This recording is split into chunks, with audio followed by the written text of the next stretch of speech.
Alpha palliative care Edamuttam ഹോസ്പീസിൽ സമൂഹ നോമ്പുതുറ സംഘടിപ്പിച്ചു. Alpha hospice wall of hope bricks sponsorship campaign documentary പ്രദർശനത്തിന് ശേഷം ആൽഫ ഹോസ്പീസിനെ കുറിച്ച് ചെയർമാൻ KM നൂറുദ്ദീൻ വിശദീകരണം നൽകി.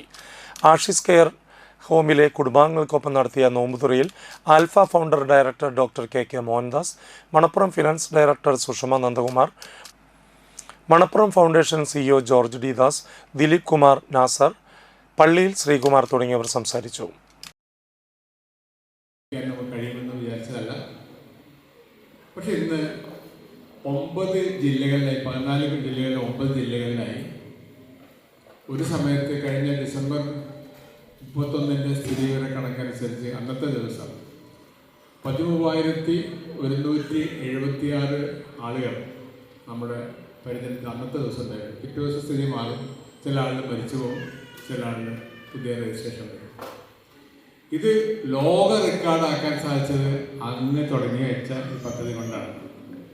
മോഹൻദാസ് കൂടി ചേർന്നുകൊണ്ട് അന്ന് തുടങ്ങി വെച്ച പദ്ധതി ഇത് ലോക റെക്കോർഡാണ്.